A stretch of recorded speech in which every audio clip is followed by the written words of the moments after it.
All right, guys, welcome to another episode of Limitless MD. I'm your host, Vikram Raya, and today I have a guy I've been admiring for a long time.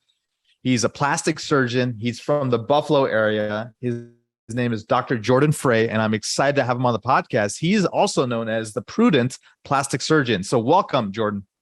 Hey, thanks for having me, Vikram. I'm excited to be here. What if you could reclaim hours of free time each week, create legacy building wealth, and devote more energy to your passion projects without giving up on your career as a life-saving MD?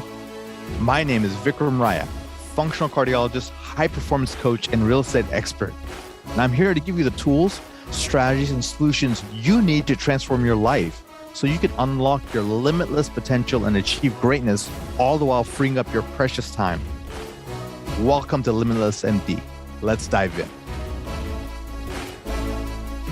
So for those of you who don't know, I mean, this guy has so many accolades. Not only is he a super dad, he's married to an amazing woman. He's also trying to help a lot of people in his area with his surgical skills. But now he's started a mission, a movement, if you will, to help elevate the subconscious of sort of the average physician out there.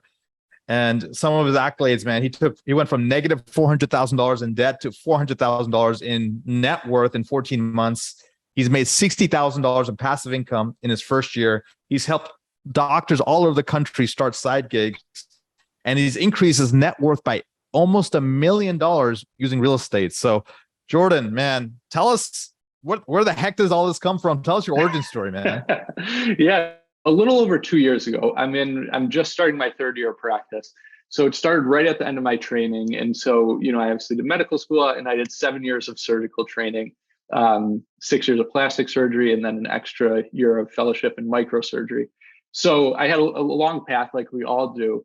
And I got to the end of it and everyone was telling me like, oh, it's going to be great. You're finally finishing. You're going to become an attending. You're going to, make all this money. It's going to be good. And I felt the complete opposite. I felt totally stressed out, and I realized that I was experiencing symptoms of burnout. And for me, when I took a step back, when I realized that's what I was experiencing, I said, well, what's causing this? And there's, of course, multiple things, but a huge one for me was my finances. And like I said, everyone was saying it was going to be great now, especially people were saying because you're going to make all this money finally. And I was looking at my situation. I had $500,000 of student debt. I had credit card debt. I had no savings, literally no investments. And I didn't know anything about it. I had a young family. My wife and we already had 2 little kids at that point. And yeah, I was looking at a higher salary, but I was like, okay, now I need to, get the doctor car, get a doctor house. I need to buy like a suit that fits. I need to get all this stuff. And all my money is already spoken for. What am I going to do about this debt? I need to invest. I need to, start thinking about retiring. I'm already in my 30s. I'm starting way later than my other friends. Like I was stressed out. And so with that, the initial thought was a lot of just fear and stuff. And I was intimidated by thinking about this. I'd actively avoided finance. I sort of fell victim to that taboo that thinking about money as a doctor is some kind of bad thing. But now that I recognize this was contributing to my burnout, my wife and I finally sat and said, okay, we need to get this under control. And the first thing we need to do is start kind of learning about this. So we started learning about personal finance and reading books. And the first one we started with was The Millionaire Next Door. And as I learned about this idea of, financial freedom, which I had never heard of before, it was really exciting. And then I started learning about how the steps there were not as hard or complicated as I thought. And so my wife and I started managing our own money. We came up with our own plan, and basically just having that plan, I was still in training at this point, but I wasn't making any more money. I still had the same debt, still the same, no investments, but just having a plan that showed me, hey, I can reach my financial goals if I just follow these steps. That then sort of put it more on autopilot for me. And that right there increased my financial well-being and overall well-being a ton. And I felt my burnout improve greatly. And then the most surprising part was I felt like I was being a better doctor because I was more able to focus on that. I wasn't, I mean, I think it's, you know, a lot of us feel similarly, and I'm not ashamed to admit it, but you feel a sort of bitterness towards medicine of like, I gave you all of it. I gave you my 20s, and like, you know, all I have is this debt, and you sort of just feel that around the hospital, or you know, and I felt that being gone because I was like, you know what, like this is great. I'm doing what I love, and I know I can get to where I want to be in life, and that was eye opening for me because then I was like, whoa, everyone's been telling me that money is bad as a doctor. Like we shouldn't think about that, but actually thinking about money is what made me a better doctor, and so at that point, I started having other people within my program, even attendings and other residents, come up to me and ask me about what I was learning about and say that they felt in a similar boat. And I started to realize this obviously wasn't just me experiencing this. This was kind of medicine at large. And I figured, you know, I've literally made every mistake. I've yet to meet someone coming out of training that was in a worse financial situation than me. So if I can start to do this, then anyone can. And I want to be someone that's talking about it as I go through it. You know, there's a lot of people who have reached financial freedom and sharing their advice sort of from the finish line, which is super helpful. But I didn't see a lot of people who are actually going through it and really starting the journey. And I thought, well, I'll try to be that person. I'll try to share that because I think it can be helpful. And so that's how all this started. That's a long story. No, you know, there's a lot of things that I took away from that.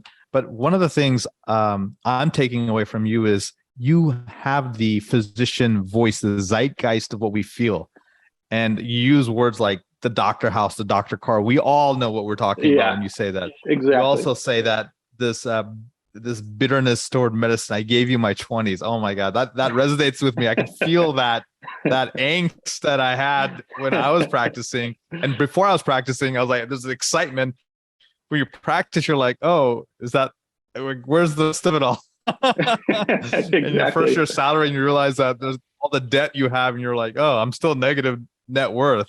Yeah. And let's talk about how we both serve the same population, this physician population that is the high income, low net worth, and they don't know what to do about it. And they don't realize that's a problem. And they look rich on the outside, but inside they probably don't feel that rich. And in fact, they may not be set up to really enjoy the retirement, and they may be on that hamster wheel. So let's talk about maybe, you know, how you're sort of the Dave Ramsey for doctors, if you will. and you know, I agree with some of the things he does, some of the things he doesn't, but it's nice that you're this voice that these physicians know, like, and trust. Tell me about how you're starting to have that impact on other physicians. Yeah, it's been fun to see it. And, you know, I think the best part, and you've probably experienced the same thing, is like, I get impacted as much as I hope I am impacting others, you know, like just meeting all these people just like yourselves, and you hear people's story and they're able to help you. And so that back and forth is such an amazing thing. But yeah, it's been great because every time, you know, I get an email or a message from someone that's like, hey, you know, from reading your stuff, I finally, you know, sort of understood the simple steps I can take. I was really intimidated by this. It doesn't seem as intimidating now. And, you know, I've got back to broke, or I've improved my net worth by X amount, or I just feel so much more in control of it. Those are always the most fulfilling kind of messages because I know that feeling. And I think we all do, where you feel really trapped in finances and like, it's so difficult, it's so complicated, it's so risky. How could anyone do it successfully? And a lot of times there are a ton of resources out there, which I used, and you pull in all these little things, but it can be hard. You know, I think what I am trying to do is collate it all down to just a basic message in saying, okay, here are the simple things you need to know. Like, being a doctor is tough enough. If you don't want to worry about this stuff, you don't have to. You can actually automate just a few things and then know that you're on the path to financial freedom, and just, again, worry about practicing. And so for me, some of those simple things, which, you know, now as I say them, they sound like it's just second nature. It sounds like common sense, but I can remember back just a few years ago where it was just this mind-blowing realization. Like, I had a savings rate of 0%. I guess it was a negative because we had like credit card debt that we had taken out unnecessarily as well. But the idea of, hey, you're making a ton of money as a physician, just save 20% of it. Like that's the way you grow wealth. It's as simple as that, is you create a margin and you grow it. And your margin is just what you make minus what you spend. And what you make is relatively in your control. But there's limits to it, especially, if whether you're an employee or even in private practice, there's only so much productivity you can have. But what you spend is 100% in your control. So, use a budget, use intentional spending, save at least 20% of your money. And then, so that's the one component, that's creating a savings rate. And that's, people a lot of times just don't even know that that's what you should do. I didn't know that. I came from a family that didn't manage their money super well, and I never even understood the concept of saving. So that's something simple. And then you want to grow that margin. And this is where a lot of people get scared. And I hear a lot of physicians who say, well, I've got the saving part down. I have X number of dollars, but it's just sitting in my savings account, or it's sitting in a money market account in my retirement account because I'm just so scared to invest it. Investing seems so risky. And the crazy thing is, like, it's actually not.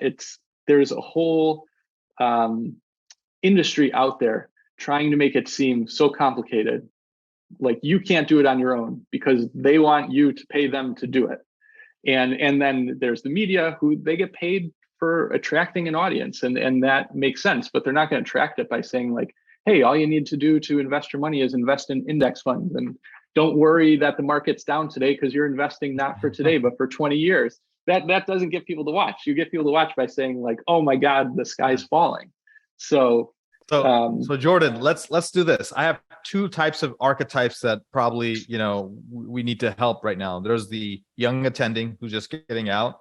And then there's the mid-career attending who's like, okay, I'm doing some things, but I want to go, what's next level? To the next level. Let's talk about this.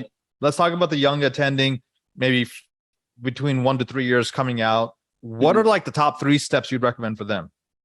The top 3 steps, one, just start educating yourself. And what I did was I just started reading 10 pages of a finance book. It was The Millionaire Next Door. I said, I'm going to try to read 10 pages a day. And that would easily allow me to read 1 book per year, but those were my goals. And my other one was, I said, I'm going to pick a finance blog and I'm going to read 1 post a day. And I still do that today. And that's like a 5-minute thing that I can do and increase my knowledge exponentially. So educate yourself, create a spending plan, which means I would look at your spending, whether you want to call that a budget or not, look at your spending and see where you are and aren't spending intentionally. And spending intentionally is this idea, for every purchase, you're looking at it and you're saying, whether it's $1 million or $1, does this fit in my financial plan? If the answer is no, that's obviously a non-starter. If it's yes, you move on and you say, will the joy that I get from this be greater than the price tag? If it is, then you should buy it. If it's not, then you shouldn't buy it. And so much of what we do is spend unintentionally. And so go through your budget, see where you're spending intentionally that makes sense to keep it, where you're spending unintentionally that you can scale back, and use that to create your at least 20% savings rate. And then invest in just broad, low-cost index funds, whether it's in your retirement account, whatever other investment accounts. If you're doing those things starting off, you have a good base of financial, wealth building, to allow you to focus just on starting your career, because that's tough enough. All right. So that's amazing advice, guys. That's educate yourself, blogs, books, things like that. There's a ton of books out there that are really important, but just, audiobooks when you're driving in and out, when you're doing some low level tasks, you can always listen to something or read those blogs as Jordan was mentioning. And then number 2 is really create a savings plan and really start accumulating that 20% eventually of your income. That 20%, the first step is automate that investing into something that's essentially relatively safe, which is low cost index funds. Over the long run, 5-10 years, you're going to be fine. Great. So now let's say you're a mid-career physician. Maybe you've done all this. This is like level 1 kind of stuff. Now you're doing this. What's level 2 that your financial advisor won't tell you? In my mind, it's real estate. And that's the way I invest my money is I invest in just index funds. And then I also invest in real estate. And I see real estate as sort of like a wealth accelerator. Do I think all physicians need to, or you have to do it? No, I'm not that dogmatic about it, but I think it's a great vehicle and certainly helps. And I've seen that have probably the largest impact on my net worth of sort of like, I always say, like, I kind of have a three-pronged approach to building my net worth. At this point, I'm paying down a lot of my debt. I'm investing in my retirement accounts and then real estate. And real estate's probably had the greatest impact. How did you come across real estate, and how exactly are you investing in real estate? Yeah, great questions. I came across investing in real estate just by complete happenstance that I was learning about personal finance. I was starting to follow some of these other people in the physician finance space. And a lot of them were talking about real estate, including yourself. You're one of the, I'm not just saying because I'm not here, but you're one of the first people I kind of heard of and was following. And so I remember distinctly because I was just moving from New York City, where I did my training, to Buffalo, New York. I was about to start practice in like a week or so. And I told my wife, like, hey, we got to like invest in real estate. This is what everyone's doing. And it seems like a great thing from what I've educated myself on. She was just like, are you nuts? Like, what are you talking about? Like, we're just moving, we're doing all this stuff. But she agreed like to learn about it. So we did the same thing. We read books about it, we took courses, etc. And now we're investing in it. And what we do so far is we invest, it's all locally in Buffalo where we live, but we invest in small multifamily properties like duplexes and threeplexes that we buy and mortgage, and we rent them out. Usually we have to do some repairs. We're buying some not totally distressed properties, but that just need minor repairs. And we rent them out, and that creates cash flow for us. And so far we have 5 going on 6. Now, currently it cash flows for us about $8,000 a month. So like after mortgages, after everything like that. That's awesome, man. So you got these 6 duplexes, triplexes, repairs, cash flow. So you're able to do, you're a full-time plastic surgeon, you're your 2 kids, and then you got your wife, and you're obviously friends, you got your blog, you're investing, but you have time for real estate. So you've created this side hustle where it's taking some energy and time, but it's almost like once you figure it out, you can sort of create teams and systems and do it. 100%. That's the biggest.